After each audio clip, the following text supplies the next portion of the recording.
Today ન્યૂઝમાં આપનું સ્વાગત છે। સમગ્ર આદિવાસી સમાજનું ગૌરવ વધારતી ધમોડી ગામની દીકરી વોલીબોલ ટુર્નામેન્ટમાં જર્મની ખાતે વર્લ્ડ યુનિવર્સિટી ગેમ્સમાં ભારતીય ટીમમાં સ્થાન મેળવનાર તાપી જિલ્લાની ધમોડી ગામની દીકરી મિનલ ગામિતે જિલ્લા અને રાજ્યને અપાવ્યું ગૌરવ।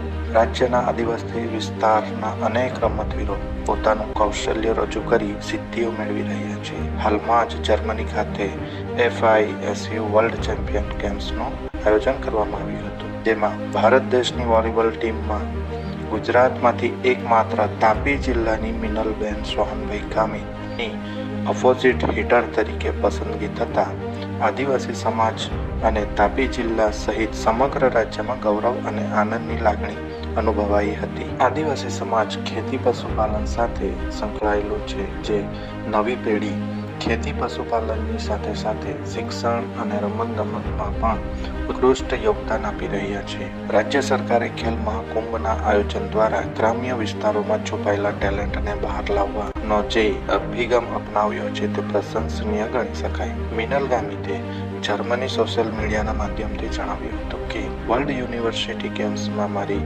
પસંદગી થતાં મને ખૂબ જ આનંદ થયો હતો। મારું સપનું હતું કે હું વોલીબોલની રમતમાં સારા પ્લેયર બની મારી કારકિર્દીમાં આગળ વધી હું મારા ગામ, જિલ્લો, રાજ્ય અને દેશને ગૌરવ અપાવીશ। તાપી જિલ્લાના સોનગઢ તાલુકાના ધમોડી ગામની દીકરી મિનલ ગામિત, જે સંયુક્ત પરિવારમાં રહે છે, તેના પિતા હયાત નથી અને માતા વ્યારાના ઇન્દુ ખાતે આવેલ નર્સિંગ છાત્રાલયમાં રસોઈયા તરીકે ફરજ બજાવે છે અને મિનલ ગામિતની બે બહેનો સોનલ અને પાયલ અભ્યાસ કરે છે।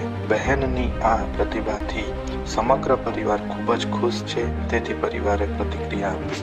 રમત ગમતમાં રસ હતો એટલે એનું વોલીબોલમાં સિલેક્શન થયું। ત્યાં એમના કોચ હતા કૌશિક સર, એમણે એને માર્ગદર્શન પૂરું પાડ્યું। એમણે અમને કીધું કે એનું પરફોર્મન્સ સારું છે એટલે એને નડિયાદે ભણવા મોકલો, એટલે ત્યાં એને સારું પ્લેટફોર્મ મળશે અને સારી રીતના એ આગળ વધશે। એવી રીતના એ આગળ ગઈ, થોડા વર્ષો રમીતા, આમ એમ તો ખાસા વર્ષ થઈ ગયા એના તા 10 એટલા થઈ ગયા છે વર્ષે। પછી એનું સિલેક્શન હમણાં ઇન્ડિયાની ટીમમાં થયેલું છે વોલીબોલમાં।